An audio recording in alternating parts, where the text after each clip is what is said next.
Good afternoon and welcome to the sixth flight test of Starship. It is currently 3:25 p.m. Central Time at Starbase, Texas, and it has been just 40 days since our last launch of the world's biggest rocket. We're targeting our first afternoon Starship liftoff just 34 minutes from now, and that will occur at 4 p.m. Central Time. Now, this timing will bring us daylight views of the ship splashing down on the other side of the world.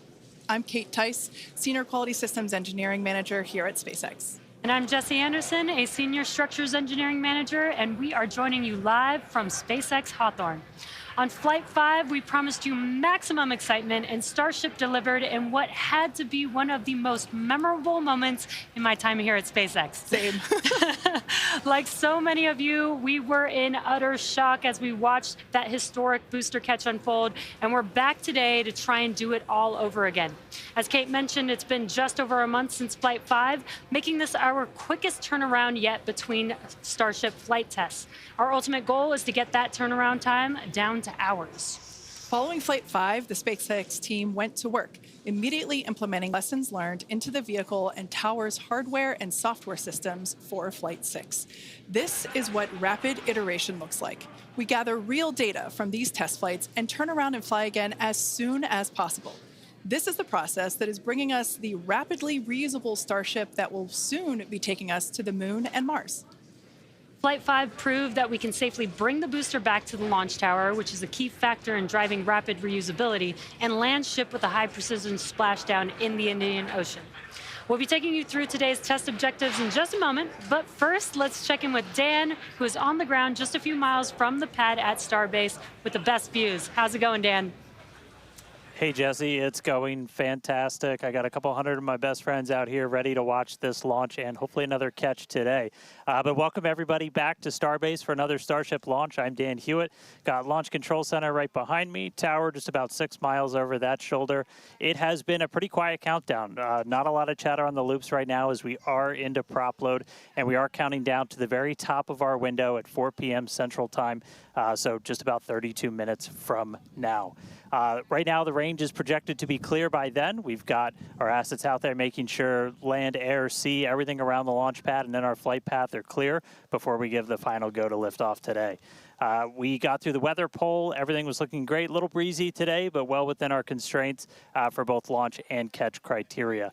And as you can tell, we're loading propellant onboard the vehicle. You can see those white frost lines starting to tick up as we're putting the cryogenic, the liquid methane, and liquid oxygen out to both of those vehicles. The ship prop load started at about T-minus 49 minutes, and then the booster followed just a couple minutes after at about T-minus 41. We're almost halfway full on ship, just about a third on booster. Those are both going to continue until we're about 3 minutes, 20 seconds before liftoff on ship. And then the booster is going to close out at about 2 minutes and 50 seconds. So we pretty much are loading up right to that last possible minute, keeping it as dense and cold as possible, and then getting off the launch pad. The countdown startup sequence, everything will look very familiar if you watched Flight 5, assuming you did. But you're going to see the engines start to ignite at about 3 seconds before liftoff. They're going to start up in 3 different groups. First, those center 13, then 15 of that outer ring, and then those final 5, bringing all 33 Raptors online. After that, we'll see about a second later, and then it'll lift off, so a couple seconds from first light until motion. As usual, we can hold at T-minus 40 seconds if we have any last-minute issues to clear, anything with the range, anything that triggers on the vehicle. And if we pass T-minus 10 seconds, the deflector fires, and then we scrub, then we're done for the day for at least 24 hours. But weather is fantastic, light breeze, no clouds in the sky. Not tracking any hardware constraints to launch today. If we're not able to get off the pad, though, we've got opportunities throughout the week. Could be 24 to 48 hours later. But everything looking great. I'm excited to be able to see another one of these get off the pad. Check back in with everybody in just a couple of minutes. Back over to Jesse and Kate. Awesome. Thanks, Dan. Now, you could see those 2 towers in the back there in the distance at Starbase. Starbase is really coming along just as rapidly as Starship itself. That second launch tower will be coming online next year, and it will allow us to increase our flight cadence and test even more frequently. And just a few kilometers away from the 2 towers, our cutting-edge 1 million square foot Star Factory is nearing completion with the goal of producing hundreds of ships a year. Yeah, that might sound crazy, and that's because it is. If you can imagine a future where we are flying and catching a fleet of boosters, which is the lower portion of the vehicle, that fleet is actually pretty small compared to the potentially hundreds of ships, the uppermost portion of Starship, that will be flying in that future vision. Yeah, exactly, Kate. Those ships will be staying in space for long duration missions to go to the moon or Mars or become tankers for refueling or any number of other uses. But the boosters will come back and turn around to launch the next ship. So in order to hit that production cadence of hundreds per year, we're rapidly building out Star Factory, which is our Starship production facility in Texas. And views of that Star Factory there. Now, this place allows us to move system integration work earlier in the build process, which means more efficiency, higher quality, and ultimately faster production. Starbase is an incredible place to be right now. There really is nowhere else in the world like it. You know, hint, hint, nudge, nudge. Now, what you might be hinting at is the good news is we are hiring. If you love what you're seeing, check out our openings at Starbase. On the engineering side, we're looking for vehicle design engineers across structures, propulsion, and integration. And if you're a hands-on tech, we're looking for integration technicians and welders that can help us hit our goal of building a Starship every 8 hours. And to do that, we need builders. Yeah, we're definitely going to need a lot of builders to get that down to just 8 hours. Right? Now, beyond that, in order to keep Starbase growing, we have all kinds of roles, from baristas to HVAC technicians to EMTs. So chances are, if you're looking, we have a place for you. Visit spacex.com/careers to see all of our openings. Every role is critical to the future of Starship. With Starbase growing faster than ever, we can't do it without you. This place is where our future is being built, and that is a future that we are all very excited about. All right, let's dive deeper into the inner workings of Starship and learn more about this flying skyscraper. Starship features two major parts, the ship, which has 6 Raptor engines, and the Super Heavy booster, which has 33 Raptor engines. Now, just like flights 1 through 5, the current iteration of Starship is an experimental vehicle flying for development. And with a few planned upgrades, Starship will have 3 times the thrust of Saturn V at 10,000 metric tons of thrust, plus the added benefit of full reusability. Starship 2 will be capable of carrying more than 100 tons to orbit, and Starship 3 will be able to lift more than 200 tons to orbit. Now, the amount of mass we're able to launch per rocket is crucial to creating a self-sustaining city on Mars. Exactly. And speaking of launch mass, we should probably acknowledge the elephant, banana in the room, and our today's secret payload. Okay, so 2 things here. The first is, remember on Flight 5, we had a giant Mechazilla decal where the banana is today. And there you can see that on your screen. Now, that decal is 3 feet tall, which might be hard to tell looking at it on the ship right there, which is why we have a full-scale reproduction of that decal here with us so that you can see the size compared to humans. Yeah, it is bigger than you think it is. Like Jesse said, it's 3 feet high, and this is full scale, just like the one that was on Flight 5. Now, it is hard to follow Mechazilla, but I do have one better. Bananas have been used for quick visual comparisons for quite some time, and our teammates thought it was time to bring the venerated yellow fruit to Starship. Today, we're flying Starship's first ever physical payload, which is, as you might have guessed, is a banana. That's a live view inside Starship, and if you look closely, you can see our stuffed banana payload, which is doubling as today's zero gravity or zero-G indicator. And while this payload will remain inside the vehicle at all times and will not be deployed today, it did give us a chance to do a test run of payload approval processes with the FAA. And that's something that we're hoping to do next year if we start flying our first Starlink satellites on Starship. Godspeed, banana. Some additional size for context, you can see on your screen a Starlink Mini next to a banana for scale. And to get an even better sense of how big Starship is, let's take the average size banana next to the average size human, which is about 2 meters high. Towering over our average human is the length of the Millennium Falcon, which comes in at 35 meters. Our Falcon 9 rocket with the payload fairing attached is double the size of the Millennium Falcon at 70 meters, and nearly twice the size of that is the fully integrated Starship at 121 meters tall. The ship is about 50 meters, and the Super Heavy booster alone stands 71 meters tall. And we do have plans to make the ship and booster even taller in the future. And yeah, it might be hard to imagine that because it's pretty big already. Now, Starship's first stage has a diameter roughly 2.5 times that of Falcon 9, and as you can see on your screen, with 33 much larger Raptor engines. I love this view. This is looking up at the aft end of Starship there at the engine bay. Now, moving up the rocket, the ship features 6 Raptor engines, 3 sea levels and 3 vacuum engines, which are optimized to operate in the vacuum of space. The ship is designed for vertical takeoff and landing on any hard surface, like the surface of the moon, for example. This ship is also outfitted with 4 flaps to help aerodynamically control the vehicle's attitude during atmospheric flight and enable a precision landing.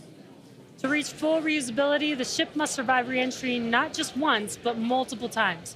It took the teams at SpaceX about 3 years to develop the heat shield on Starship, and development for improvements is still ongoing.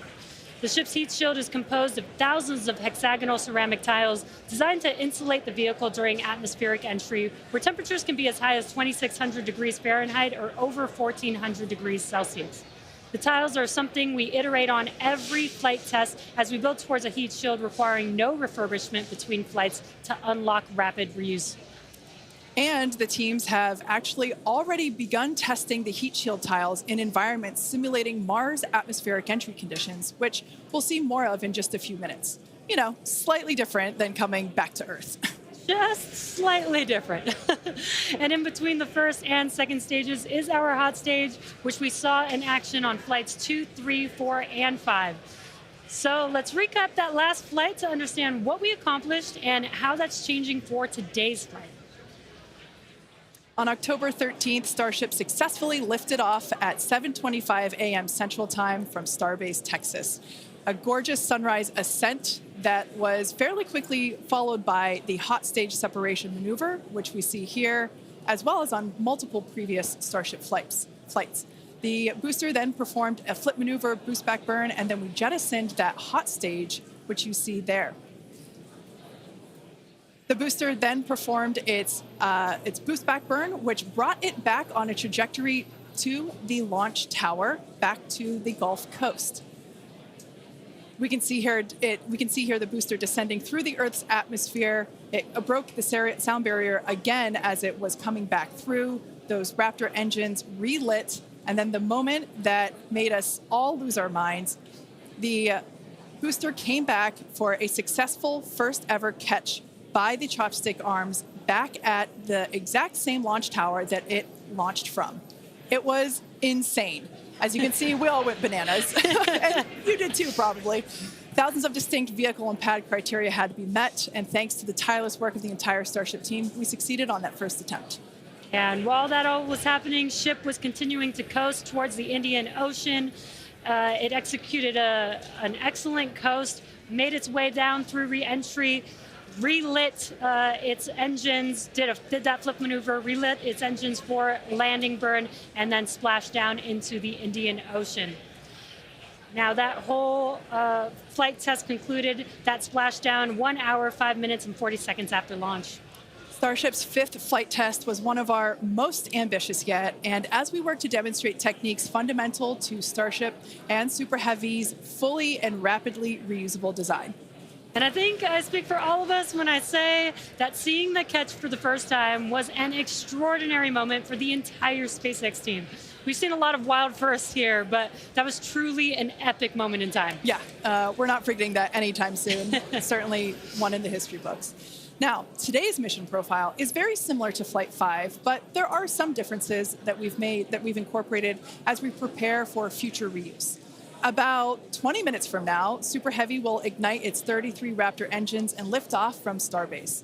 About 2.5 minutes into flight, the booster will separate from the ship in a hot stage separation, and we've seen that occur on multiple flights, including Flight 2, 3, 4, and 5.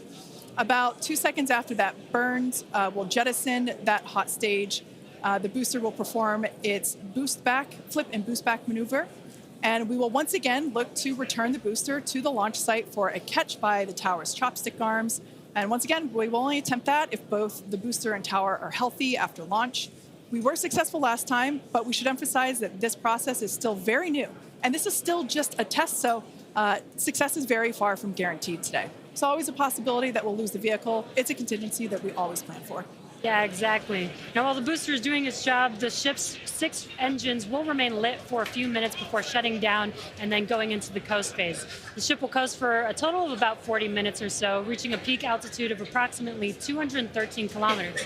Now, one additional objective for this flight during coast is an in-space burn using one of ship's Raptor engines.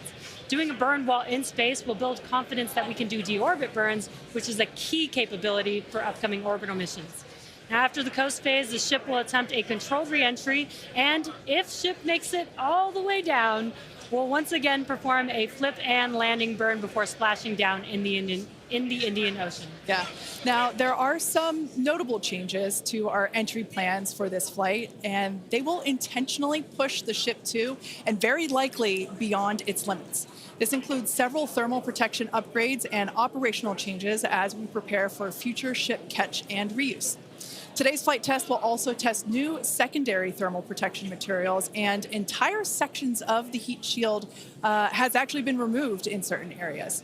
And on top of all of that, we're going to fly the ship at an aggressive angle of attack once it's moving slower than the speed of sound. Now, this means we'll be flying nose down instead of our usual belly flop orientation during final descent. This will no doubt stress the limits of the flap's ability to maintain control, but it will be a chance to get real flight data on what our limits actually are. So, to put it as bluntly as possible, do not be surprised if this is not a smooth flight to splashdown today. We are intentionally looking for how far we can push and discover the vehicle's true limits as we plan for future ship return and catch. And even though ship recovery is not expected today, the telemetry and data we receive all the way to the end is what we're looking for and what will help us get to a rapidly reusable Starship of the future. Now, just like Flight 5, one of our objectives for Flight 6 is attempting to return the booster to the launch site to be caught by the tower. The booster for this flight has upgrades to add redundancy across its propulsion system, increase the structural, as well as increasing the structural strength in a few spots. We've also implemented a few changes across both ship and tower to try and speed up the post-catch timeline. Returning vehicles to the launch site leverages the same hardware that we use for stacking ahead of flight, making our infrastructure multi-purpose. And in order for us to achieve that rapid reusability that we keep talking about, we need a quick turnaround. And you can't get much faster than returning the launch vehicle right back there to where it needs to launch from again. Exactly. In this video, you can see our original render of booster catch alongside the actual footage of catch from Flight 5. This video is just mind-blowing to see the predicted versus reality. And just like the last flight for today's booster catch, there are thousands of criteria that need to be met in order to proceed with catch. Automated checks have to indicate we have a healthy booster and a healthy tower, and the flight director must issue a manual command which is informed by manual checks from the flight control team. If this command is not sent prior to the completion of the boost back burn, or if automated health checks show unacceptable conditions with Super Heavy or the tower, the booster will default to a trajectory that takes it to a landing burn and soft splashdown in the Gulf of Mexico. I remember when we first heard the call out that tower was go for catch on Flight 5, and wow, I still get goosebumps when I think about that moment. Now, for today's test, just like Flight 5, we're only going to catch if everything on the booster and the tower checks out after launch. As always, we accept no compromises when it comes to the safety of the public and our team. And so to that end, the area around the pad and the flight path are cleared in advance. A lot of things have to go right in order to line up the booster catch. So if all criteria is met, we will attempt to catch, but there is a chance that we may not. Either way, we'll be getting tons of in-flight data, which is extremely valuable. Exactly. That first catch was pretty epic, though. So like you, we'll be keeping our hopes high to see another one this afternoon. Now, Dan, you got to see it in person last time. Are you mentally prepared for a possible round two? I mean, probably not. That was pretty hands down the coolest thing I've ever seen. And the fact that we're going to do that every time now breaks my brain a little bit, but it was absolutely incredible. One of the unique aspects with Super Heavy coming back is it does generate a sonic boom. This is something commonly associated with reusable spacecraft. It's coming in faster than the speed of sound and then slowing down. It creates that pressure wave that builds up, and then when it reaches you on the ground, that rapid change in pressure is that quick thunderclap sound that you hear. Now, generally the only effect is that thunderclap sound, but if you're not expecting it, it's definitely going to get your attention, and we were able to hear it last time. The impact of, or how loud it is, changes pretty dramatically. And in this video, you can see as we were descending, and there was kind of that quick triple pop that you heard. Now that was picked up from closer to the pad. Most people at our distance and further away, you're only going to hear one or two as they're happening kind of so on top of each other that it might just sound like one big bang. But as I said, that's something that's only associated with spacecraft being reused. We hear it with Falcon 9. We heard it during shuttle, and looking forward to hopefully hearing it today. Just a quick status check, though. We're about 85% full on ship, almost 2/3 of the way full on booster, continuing to count down about 13.5 minutes, a little under that, until we lift off today. But still looking good. I'll check back in with you guys in a few minutes. Back over to Jesse and Kate. Thanks, Dan. Yeah, I think Dan said it really well when it really does hurt the brain to think that this is going to be the norm, that this is just the beginning. Every one of these flights is a step closer to a fully operational Starship that will take us beyond Earth orbit. And with our pace of rapid iteration here, the Moon and Mars are not nearly as far in the future as you may think. In fact, we're planning to send Starships to Mars as soon as 2026. Which is when the next Mars transfer window opens, which is under 2 years from now. Now, you might be familiar with the Starlink logo, which you see there on your screen. It's an iconic representation of the Mars transfer orbit, also called the home and transfer orbit. This transfer window, or the time between the time when Earth and Mars are closest to each other, opens every 26 months and is only open for about 2 to 3 months at a time for a vehicle with Starship's power. Lining up a launch to Mars is similar to how we launch to the International Space Station, where we time the launches to match the station's orbit. If we didn't do this, we would need more propellant and more time to get there. So the first opportunity we have to fly Starships to Mars, we plan to go for it. These first flight tests to Mars will be uncrewed and will test the reliability of landing in tech. If those landings go well, the first crewed flights will soon follow after that. Right now, our flight tests are focused on proving out reusability of both Super Heavy and Starship. In 2025, we'll continue that focus while also potentially flying our first Starlink missions and demonstrate capabilities central to our role in taking astronauts to the Moon as part of NASA's Artemis program.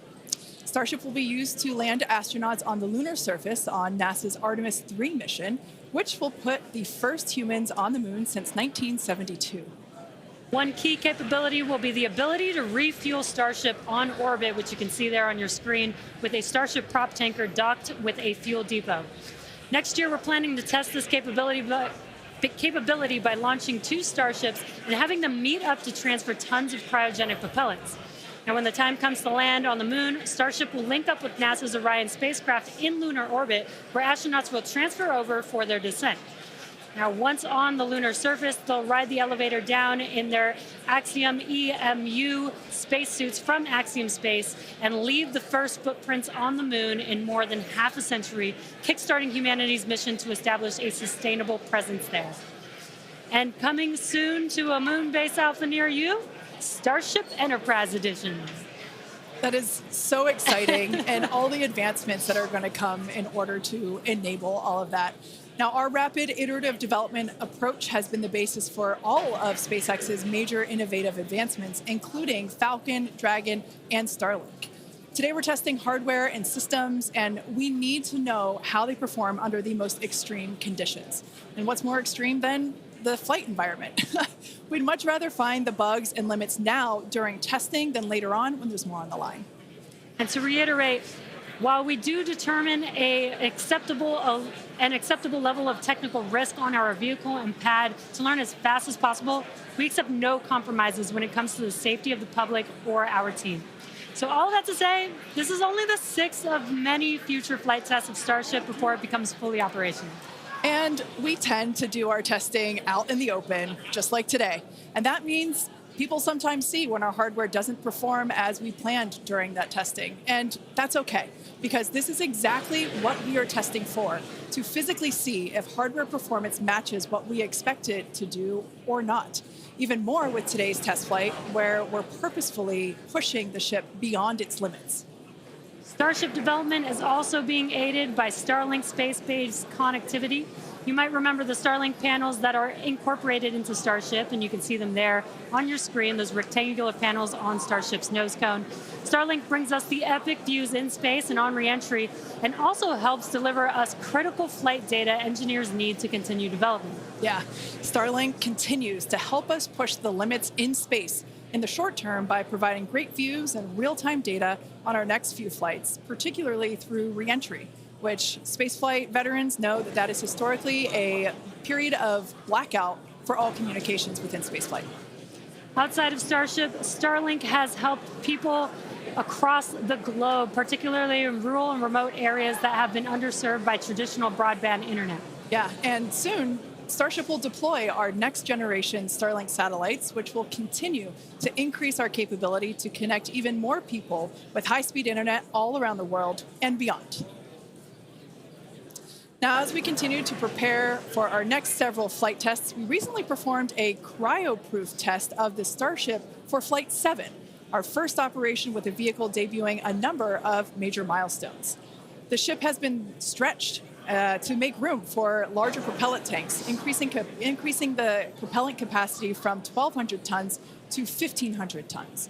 The forward flaps also got a redesign. They have shrunk in size and they also shifted in location, and both of these things will help better protect them during entry heating while still providing control.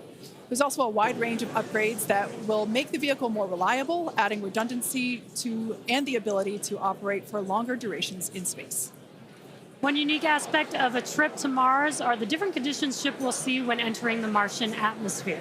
Now, it's difficult to simulate Mars's atmosphere when re-entering on Earth, so we've been testing a variety of heat shield materials inside a specialized plasma jet chamber at the University of Illinois Urbana-Champaign, where we're able to more closely simulate Mars's 95% carbon dioxide atmosphere.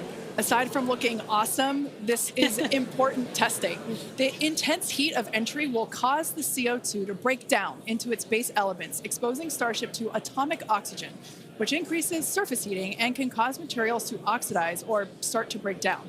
Spacecraft entering over Mars encountered more than twice the amount of atomic oxygen at their peak when compared to Earth, and that is certainly a unique challenge. As we continue to test, we'll learn more about what makes a great heat shield for Mars. All right, now that we're heading into the final minutes of the countdown, let's go back to Dan for the latest on the ground there at Starbase. Hey, Kate, afraid I have nothing but good news for you. We have a go from our range safety team. We are a little over 90% full on ship, almost 85% full on booster, and not tracking any holds to an on-time liftoff. So we've got about 3 more minutes of prop load. As long as the range stays clear, we don't trip any other holds, we might blow right past that T-minus 40-second mark and lift off right at the top of our window at 4 p.m. Central. So toss it back to you guys one more time, but fun part about to start, we are, a little under 6 minutes away from launch. All right, so we are continuing to progress now at 5 minutes and 43 seconds until liftoff. Now, once we pass the T-minus 40-second mark, a number of events are going to occur in rapid succession. The ground spin and ignition systems will come up to flight pressure, and the ship will go on to internal power. And then after that, the quick disconnect, or what we call the QD arm lockout, is removed in preparation for retraction shortly after T0. And once we pass the T-minus 40-second mark, we still have the ability to recycle the count under certain conditions back to T-minus 40 seconds, and then hold there to assess what happened and if we can proceed again to T0. Exactly. However, once the water for the deflector system begins flowing at T-minus 10 seconds, any issue after that would be an automatic scrub for the day, as the teams would need to refill the deflector's water tanks as well as the propellant storage tanks over at the tank farm before we're able to make another attempt. Now, it is just so unbelievable that it's just been only a little over a month, and we are just a few minutes away from Flight 6. The crowd here is building up. We've got a much larger crowd here than when we were launching at 4 or 5 in the morning out here. So very exciting to have an afternoon launch to have all the employees here. Exactly. Now, just as a reminder, that T-minus 40-second hold, if we opt to use it, everything is still potentially go for launch. So nothing to be worried about there. At that point, basically up until T-minus 40 seconds, all aborts are just holds. This would allow the team to wait for final checkouts to assess propellant levels, engines, avionics, vehicle pressurization, range, weather. Occasionally we've had shrimp boats lingering in the past, but that doesn't sound like that is the case today. Yeah, not today. No shrimp boats, which is great. Everything so far is looking good. We're getting really excited here, just a few minutes away. We're going to go back, send it over to Dan in Starbase. How's it going, Dan? It is still going great, just coming up on about 3.5 minutes away, so we should be done with our prop load on ship momentarily. Then about 30 seconds later, we'll close out on booster. Our flight control team on board, or in the building just behind me, not on board. Some of them might wish they were on board.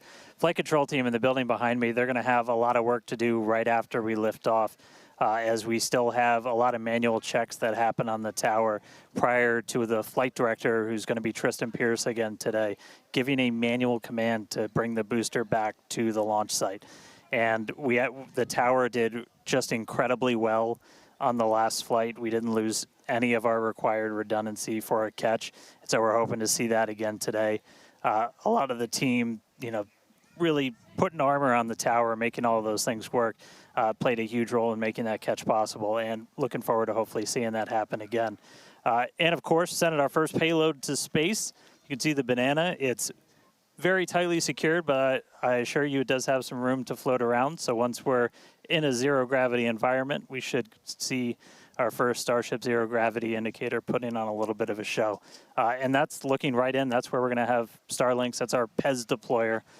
So getting its ride to space. So coming up on about 2.5 minutes, we are closing out on all of our prop load. Just heard that our fill drains are starting to close, so that means we're no longer going to be flowing propellant into the booster and the ship.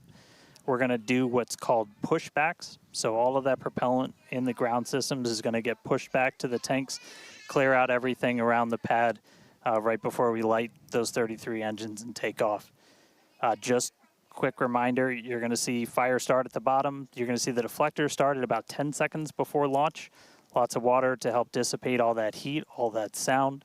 And then the engine starting up in 3 different groups. And then about a second after T0, we should see liftoff. About 2.5 minutes into the flight, a little bit longer, we'll see hot staging. And that's when we're going to be listening really close on those loops to see if we're going to be bringing the booster back for a catch today. Do always want to caution, it's never a guarantee. We've done this once. We'll see if we do it again. We're only going to do it if the booster and the tower are looking really good before we attempt to bring it back here. But coming up on a minute, not tracking any holds on the board right now. So as long as we don't have any last second things, which do happen. All right, flight director just confirmed T-minus 1 minute.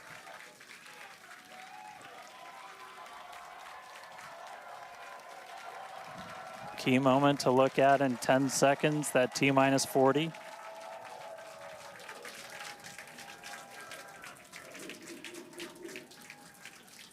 And we flew right through that.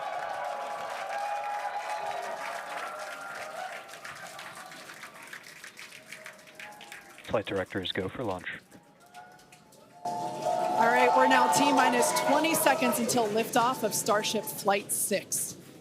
This will mark our second attempt to catch the Super Heavy booster at the launch tower, as well as 10, 9, 8, 7, 6, 5, 4, 3, 2, 1.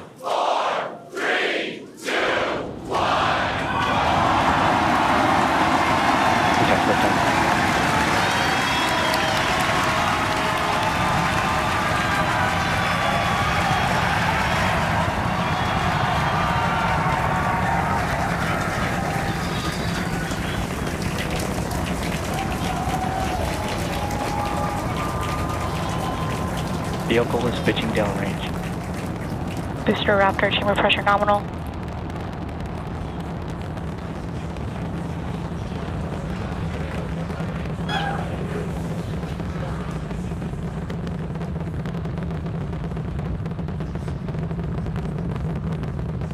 Booster and ship, avionics, power, and telemetry nominal.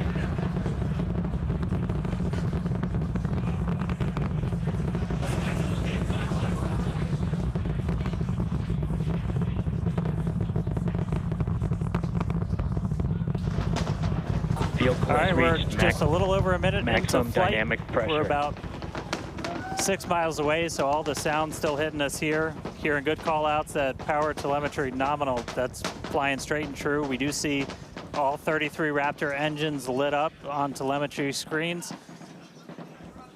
At this point, we've passed through that point of maximum aerodynamic pressure, that max Q. Now coming up in just a little over a minute from now is going to be hot staging. So we're going to see the 6 engines on the ship ignite while still attached to the booster. Just before that, we'll see all but 3 center engines on the booster shut down.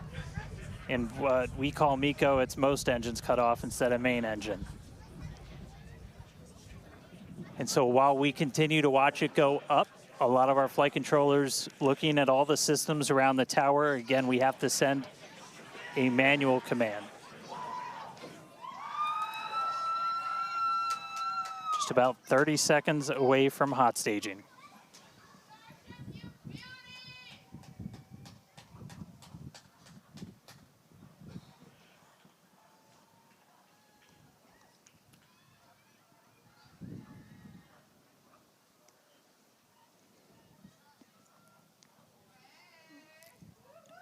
And we heard the tower is go for catch. Booster engine cut off. The return flag is set for true. Ship engine startup. Stage separation. All right, hot staging confirmed. Booster 6 out of boost 6 back lit on the ship. Booster boost back going. We heard that we are go for catch. Kate, Jesse, take out the views. Hopefully I got a booster coming home real soon. Wow, from our view here, Dan, great views of planet Earth behind that super heavy booster. Right now it is performing the Ship boost chamber back pressure burn. nominal. Good news there, telling us that the pressures inside the ship are good. That is the second stage or the upper portion of the vehicle. Follow along with the telemetry on the bottom of your screen. Yeah, booster is currently, super heavy, is currently in its boost back burn. This boost back burn, Avionics, power, and telemetry nominal. this boost back burn lasts just a little bit over a minute. So we've got a little, approximately 30 seconds left. We've had shutdown of that boost back burn. Up next will be hot stage jettison. The view from the camera on the left, or from the booster on the left-hand side of your screen, and then tracking cam there on the right-hand side of your screen. We'll see those grid fins. Booster offshore divert. And we can also see that the hot stage has been jettisoned. Yes, visual confirmation of that there on your screen, which is great. Now the next Starship is following a nominal trajectory. The next step for booster is going into that landing burn. Again, it'll light up 13 of those engines and then pare down to 3 engines right before booster catch. All right, now just real quick, we did hear the call out, booster offshore divert. Unfortunately, that means that we are no-go for the catch. As we said before, both the tower and the vehicle, as well as the operators on console, have been actively evaluating the commit criteria for that return to the launch tower. And unfortunately, we did not have a pass on those commit criteria. So we are no-go for tower catch. And we did mention that we're constantly evaluating the criteria for catch. There's a lot of things that need to go well in order to line that up. Unfortunately, today we will forego booster catch today. But what you're seeing on your screen is ship currently making its way towards the Indian Ocean, still looking good so far. Exactly. So views there of the booster on the left-hand side of your screen, views of the ship on the right-hand side of your screen. Now, we said before that it was not guaranteed that we would be able to make a tower catch today. So while we were hoping for it, like we said, it was pretty epic on attempt 1, but the safety of the teams and the public and the pad itself are paramount. So we are accepting no compromises in any of those areas. Exactly, and we're still going to get a lot of good flight data with booster even, but especially with ship. Again, we have an additional objective today to do an in-space relight of a Raptor engine, which again will help us set us up for being able to do deorbit burns, which is Ship chamber pressures are nominal. which is important for orbital flights. And what you're seeing on your screen is a view from Super Heavy as it's making its way back down to Earth. Yeah, once again, we are attempting an offshore landing of the Super Heavy booster. So we have seen this before, and it is still very fun to watching it come down for a soft splashdown off the Gulf Coast of Texas. We can see it there re-entering. We saw earlier those grid fins. There are 4 hypersonic grid fins. Or we can see that the landing burn has begun on the Super Heavy booster. And same pattern, 13 engines will light, gone down to 3 just as we expected. And what an incredible view of splashdown that we got today of Super Heavy. Yeah, I'm sure the buoy cam views will be pretty awesome once again. So we'd like to confirm a water landing once again for the Super Heavy booster. Congrats to the SpaceX team for making that milestone as well. Now, ship continues to look good. We can see that it is, while all of that was happening, the crowd here in Hawthorne continuing to react to all these amazing views that we're getting. The next milestone is... Starship is in terminal guidance. Great news there. Starship terminal guidance, referring to what we see here on our screen, the upper stage, at about 8 minutes, 35 seconds or so, we have ship engine cutoff, which will be the cutoff of the Raptor engines.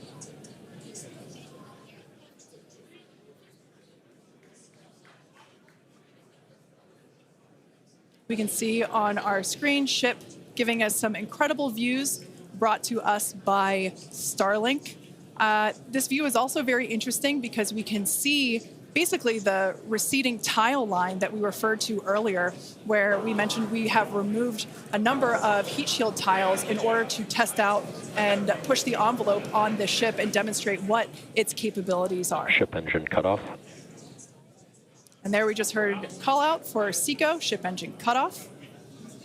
Great news there, everything continuing to look awesome for ship. Full view looking aft on ship here. Ship FTS is saved.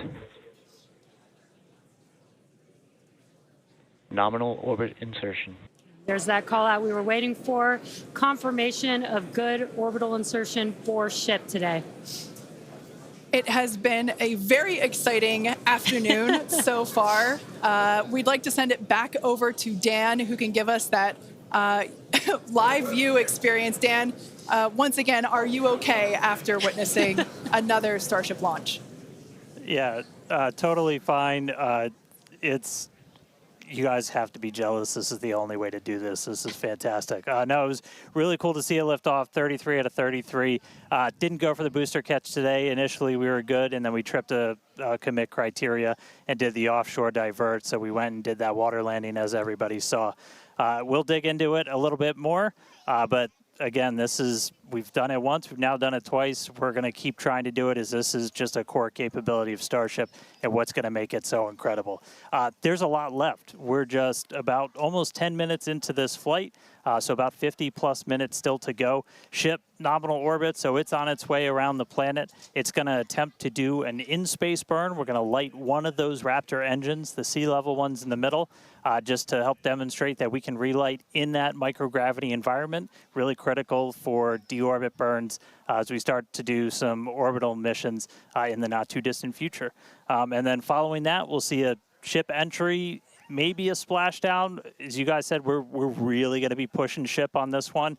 We're pretty much intentionally putting it in places where we expect it might not do so great, and all that's to try and help us learn, see if we were a little too conservative, and then maybe that opens up more capability for when we start catching them. But I'll check back in with everybody in a little bit. I'm going to tune in and watch the ship fly around planet Earth, and hopefully we see it re-entering in the not-too-distant future. Back over to you guys. Thanks, Dan.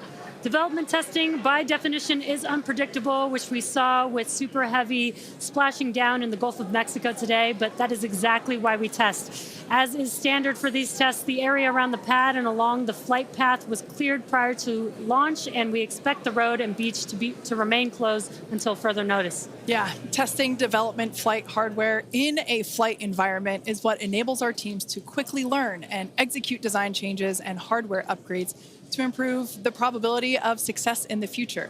Please do not attempt to approach the booster in the water for your safety as well as for that of our team that will be working on recovery. Now, we are going to continue though. The mission is not done. Exactly, the mission's not over, ship is still coasting, but it has been nonstop since liftoff, and with the booster having completed its job for the day, we are going to take a short break for the next 35 minutes or so while ship continues to coast before re-entry. Now, as with previous flights, Starlink may enable us to talk to the ship through re-entry with no communication blackout. Now, we are still testing Starlink during this phase of flight, so nothing is completely certain. Yeah, so if we do have views, we will be sure to bring those to you live. And of course, one of those views include that of our, as we said before, surprise payload, the Banana. And we are looking forward to it. So we're going to come back in a few minutes, around T plus 35 minutes. Yeah, exactly. Views or no views, we'll see you back here at T plus 40 minutes for our coverage of Starship's re-entry, flip maneuver, landing burn, and hopefully see a splashdown.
just about 35 minutes into today's flight test, continuing to get some live views from Starship itself as it continues to make its way around the globe.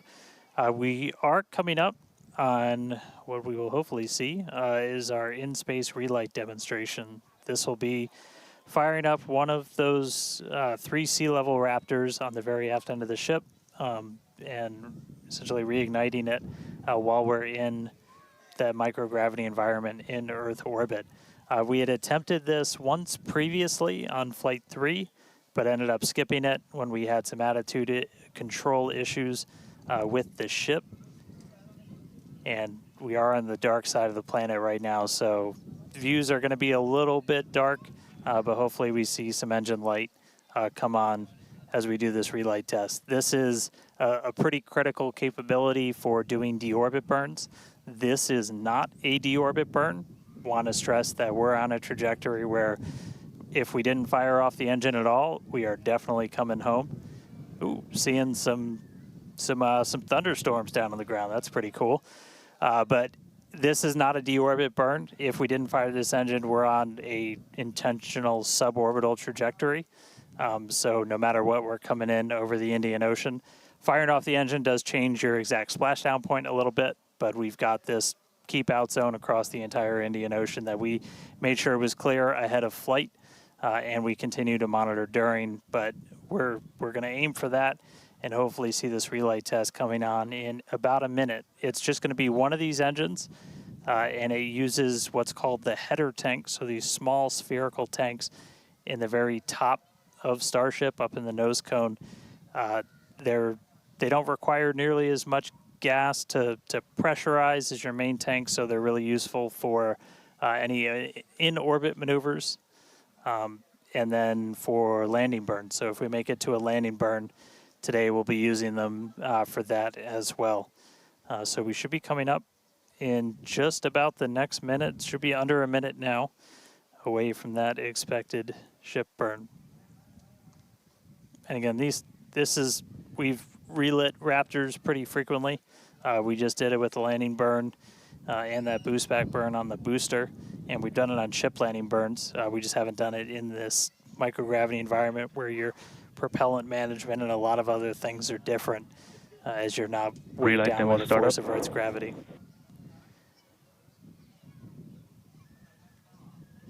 And just heard the call out for startup. There's some light. There's that Raptor relit. And shut down. All right, there you have it. The first time ever lighting a Raptor while in outer space, other than our ascent burn. So really cool to see that relit. That's a pretty critical capability that we're going to need when we're doing orbital missions in the not too distant future. So check another one off. That was a really cool. That was an objective we really wanted to hit on this one, and so good to see ship knock that one out in orbit. But for now, we're going to coast for just a little bit longer, and then it'll be time for ship entry. So we'll get the usual light show as we return from hypersonic velocities. We're just starting to do the entry prep for that, so we're going to get the flaps positioned, and then it's going to start taking the brunt of all of that heat as you're coming in from well in excess of 10,000 miles an hour. That's all going to build up a lot of heat as you're encountering an increasing atmosphere, building up that friction. And we're going to see how the tiles fare. We've also got some pretty cool tile experiments that we'll talk about in a little bit. But coming up real soon, ship re-entry, successful relight, and we'll start this entry part soon.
Starship is at 100 kilometers altitude. Good attitude for atmospheric entry.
Welcome back to Starship's 6th test flight. It has been an exciting day so far. We lifted off from Starbase at 4 p.m. Central Time. The Super Heavy booster and ship had a successful separation as well as a good boost back burn and good separation of the hot stage adapter. We did not attempt a return to the launch site and catch attempt today when strict criteria were not met and the Super Heavy booster executed a planned divert to a landing burn and soft splashdown in the Gulf of Mexico. Yeah, obviously we were hoping to come back to the tower, but this was a test and we knew that it was a very viable possibility. Starship is at 85 kilometers. Flaps now have control of the vehicle. All right, great news there, turning our attention over to the star of the show here, giving us these amazing views once again. We heard the call out there telling us that the Starship vehicle is now 83 kilometers above, coming up around T plus, well, now actually, the ship, as you can see, is beginning to re-enter the Earth's atmosphere. As a reminder, one of the main goals of today's flight test is for the ship to make it through the extreme heat of re-entry and to do so in a controlled manner. Now, re-entry is typically a portion of flight where we don't have communication capability with the spacecraft because it's re-entering at or around orbital velocity, which is roughly 8 kilometers per second or about 5 miles per second. Now at those speeds, yep, pretty fast. The spacecraft is moving through the atmosphere rather quickly, and that results in friction, as we can see that starting to happen on our screen, and this creates a plasma field around the vehicle. That blanket of plasma distorts communication frequencies, so it's not uncommon to experience brief blackouts in communication.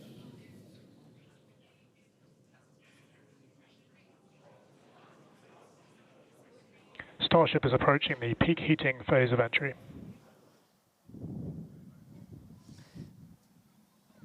And we just heard we're getting into the peak heating phase. We're getting these views courtesy of Starlink. We've got 4 different terminals on the ship itself. It's what's really allowed us to get real-time data during what's otherwise been just a a mystery box essentially for spacecraft design, where when you're re-entering through the atmosphere, at least getting anything in real time hasn't ever been possible before. But we're able to not just get these views, but real-time telemetry from the ship as it's coming through. Do really want to stress that we are really pushing the ship today. The heat shield is not in the same configuration as it was last flight, where we had a team of ship techs do just an otherworldly task, replacing the entire heat shield, thousands of tiles, installing a backup ablative, and that pretty much set us up to do a pinpoint landing on Flight 5. We did not do that with this one.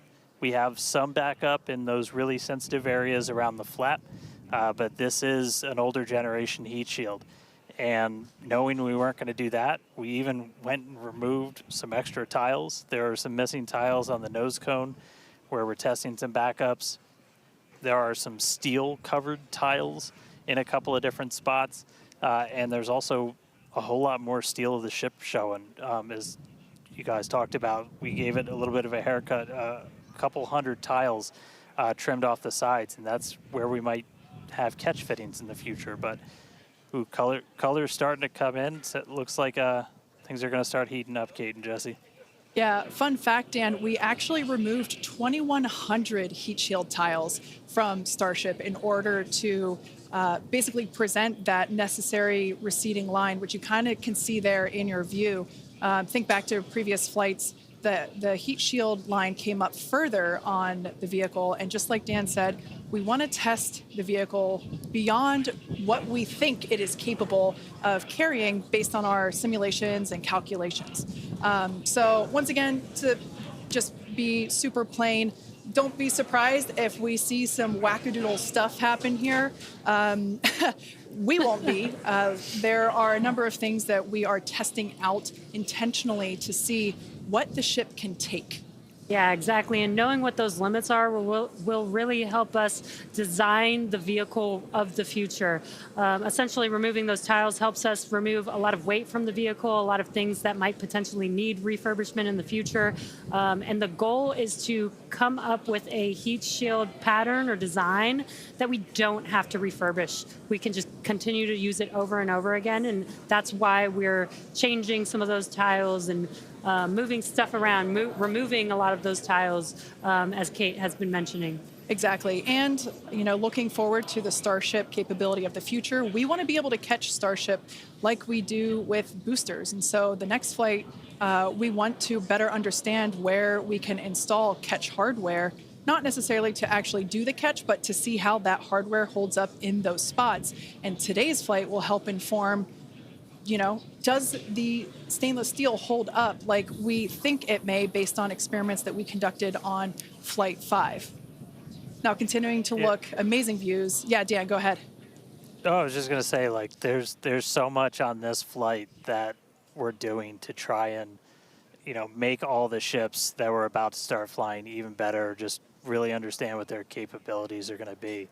We've got kind of the next-gen ship lined up for Flight 7. It's got all of those heat shield upgrades and everything. And one of the things that we're going to be doing that's most interesting, and one of the reasons we wanted daylight, is we're going to be flying pretty aggressively as ship comes in. We're going to be kind of nose down, and we've done it in wind tunnels. We've done it in simulations. You might see the flaps really flapping around trying to control the vehicle. We're betting we might have a little bit more capability than we think in just the analysis, but always a chance that bet doesn't pay off. But that just helps us know what are our Starship limits. is now halfway through the peak heating phase of entry. Sweet. Halfway there. Halfway home, guys. Yeah, and if you guys, again, can follow along with the altitude and the speed of ship as it's making its way back down to Earth, bottom right-hand corner of your screen. Speed is still going really, really fast. Again, as it gets closer to Earth, we'll see that altitude drop a little bit faster. It's kind of dropping pretty slow right now. And again, as we get closer and closer to literally the surface of the water, then we'll start to see that speed pick up. And if we can make it through this re-entry, we will attempt to do that flip maneuver once again and splash down in the ocean. Exactly. Like we've been saying, we are testing beyond the perceived limits of the vehicle. We want to go learn more about the ship, and this is a great opportunity to do that. So really pushing the flight hardware in a flight environment to help inform these future designs. As we've mentioned, it has a different heat shield. This heat shield is not the same generation as what we flew last time. This one is one generation older. So we are also testing out new secondary thermal protection materials. So basically, like if the heat shield isn't in this one spot, can this other material protect the metal is the thinking there. Also, checking of the ship's structural strength in those areas where we're looking to add that ship catch hardware just to see if it survives entry. So yeah, as we've been saying, we've done a lot of calculations and simulations. This view right here is super cool. This is looking out from the aft engine bay, basically at the bottom of Starship. Then on the center left-hand panel, if you will, we have one of the forward Starship flaps, so one of the flaps located at the top of the vehicle. Underneath that is one of the aft end flaps, like the one that we see in the main picture there on the right-hand side of your screen. Now, these views as the vehicle continues to enter the Earth's atmosphere, drawing a crowd once again here at SpaceX and Hawthorne as folks tune in as the mission continues on. Now, the next event that we have coming up, we should hear the call out that the vehicle is transonic around T plus 1 hour and 2 minutes or so. That means that the vehicle is traveling near the speed of sound. We say near the speed of sound because there are certain parts of the vehicle where airflow is going faster and other parts where it's going slower. So it kind of teeters there on the brink of the speed of sound. So once we have equal flow on all parts, then we'll hear it's subsonic. Yeah, and almost real quick, almost a reverse of, I'm sorry, Jesse, almost a reverse of before. We see the Earth starting to come into view. We've got sunrise there over the Indian Ocean. So this is going to look different from any of the re-entries we've had before. And it was specifically so like we get as much daylight as possible to see how ship does this. Over to you, Jesse. Sorry about that. Dan, great minds think alike. That's exactly what I was going to point out, is that we're getting a lot clearer view of the Earth in the background with the different temperatures that we're seeing with the different colors of that plasma around the ship, which is really, really cool to see. Again, we are pushing the limits of ship today, but so far everything is looking pretty nominal. We'll see how the next few minutes goes. Yeah. Like we've said before, don't be surprised if this is not entirely smooth sailing all the way down to the ocean's surface. Similar to Flight 5, we are targeting the same splashdown location in the Indian Ocean, but we are not expecting to recover the vehicle.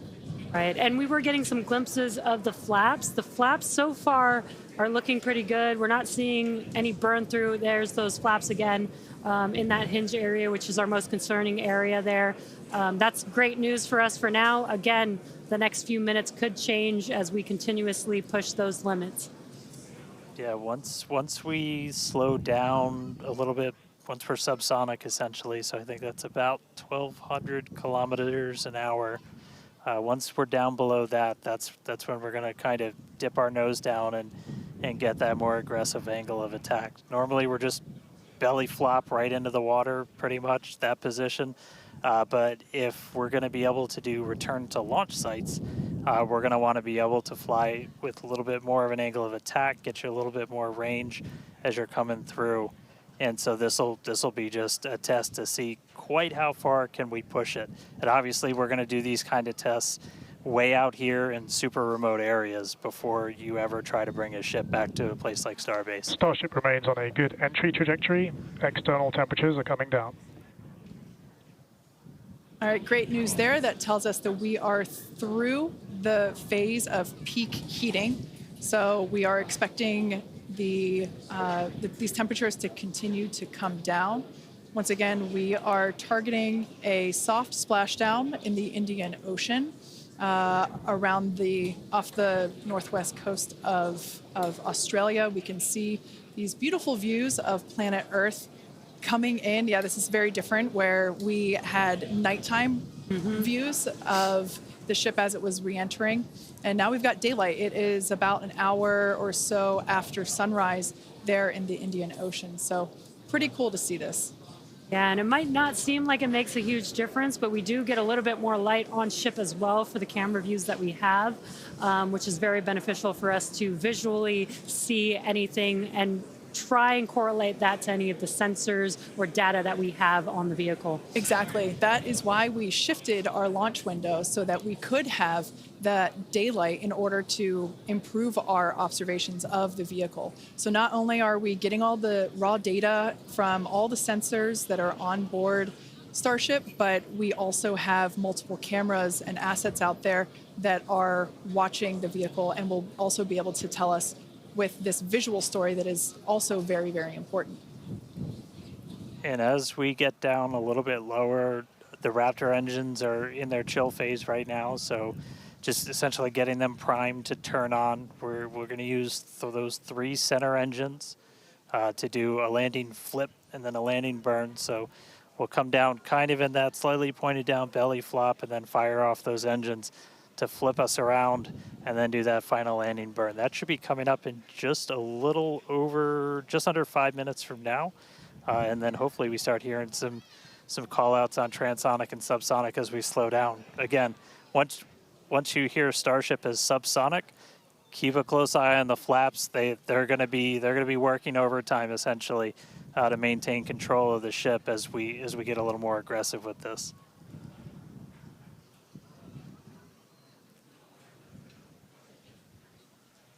We can see that we are beginning... Starship has passed maximum entry dynamic pressure. All right, great call out there. But we can see on this view here that we do have some heating there on that looks like one of the forward flaps on Starship. This is to be expected. We knew that the vehicle would perform differently than what we had seen on Flight 5. This is actually really good data because it tells us what parts of the vehicle at this, what will soon be a higher angle of attack once we drop down below the speed of sound. We'll have a higher angle of attack, meaning we're going to be flying nose down, basically. So yeah, this is good news, but we can actually, looks like that heating is starting to cool off there. Yeah, it's a little burn through. Again, it is important to note when we start seeing that through the ship's descent as well. So like Kate was saying, we're getting some really good data here. It looks like the other flaps are doing a little better than the one that has a little burn through, which is some good news. Again, constantly watching. We've got a couple minutes until we're expecting to make it all the way back down to Earth. Exactly. And like we said before, we are not expecting to recover the ship, although that would be great. It'd be a nice bonus if it happened, but it's not really in our expectations today. We really want to push the hardware, as we've been saying, but really the telemetry and the data and the video that we receive all the way to the end is truly what we're looking for and will help inform the future designs of this vehicle. We can see some flap movement as the camera is moving around. That's what you're seeing there is the flaps adjusting. We have a camera on one of the flaps there this is the view that you're seeing there. And you can also see the graphic in the bottom. Starship is slowing down past Mach 1. And call outs aligning with this. You can see the orientation of the vehicle starting to change. You can follow that graphic at the bottom of your screen. Again, that is why those flaps are changing. They control the orientation of the vehicle. Yeah, there are 4. This is... Go ahead, Dan. Starship has started the subsonic belly flop, remains on a good trajectory. I was going to say, this is when things will start to get a little interesting. So this is when we're moving slower than the speed of sound. You can see that nose slowly start to tip down, and we're going to try and maintain flap control the whole way. But we are just just a couple minutes away from hopefully doing a landing flip and landing burn if the flaps can hold together. Yeah, this is such a cool view. This reminds me of when we first performed the belly flop maneuver on the high altitude test with serial number 8.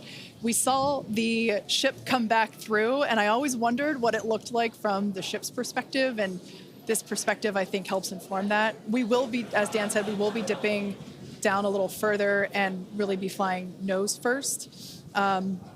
This higher angle of attack, we're intentionally doing it to stress those aft flaps, and that will help inform the limits of flap control in order to collect data for future landing profiles.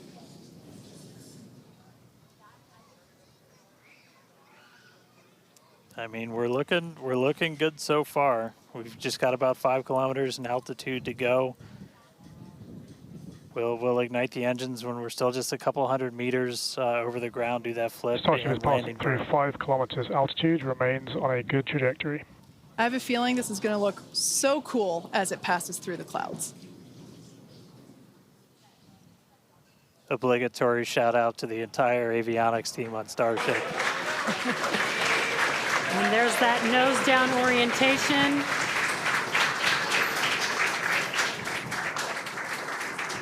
Now the Raptor engines will relight and help flip the booster back up. This is a more severe flip given the orientation. The engines will shut down prior to the water making impact, prior to the vehicle making impact with the water. Our ship is doing great so far. There's those engines relighting. What a great reorientation by Starship. Wow. All 3 down to 2 into the water. Starship is landed. Wow. And we have ship splashed down in the Indian Ocean. Some awesome buoy cam action here. Daylight There's our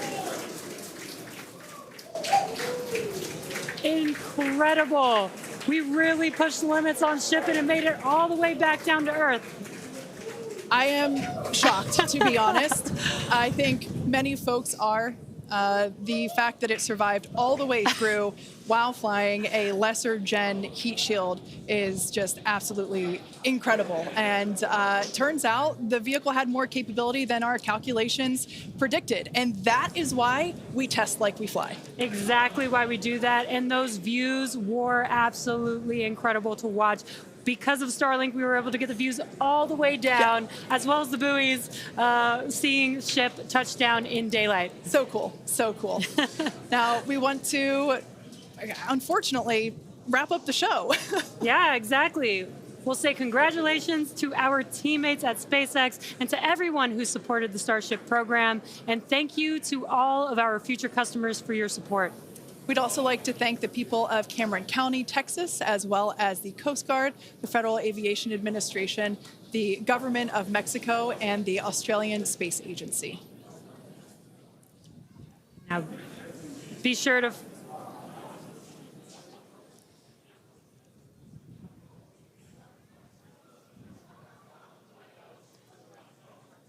Hey guys, I could take it from here. That was just incredible to see that splashdown. As you said, thanks to everybody that took such a huge part in this. Everybody here at Starbase that's worked on this program, just really pouring your lives into it. Great to see another booster lift off. We'll catch it the next time. Great to see ship in the water. New version of ship coming soon, so a lot more exciting launches coming up real soon here from Starbase. But I'll send us out this time. We'll see you guys next time. Awesome. Thanks, Dan. Be sure to follow SpaceX on X for updates and more exciting views that we weren't able to feature on today's broadcast. I'm sure there will be plenty of those. Now, thanks to all of you for tuning in, and we'll see you next time.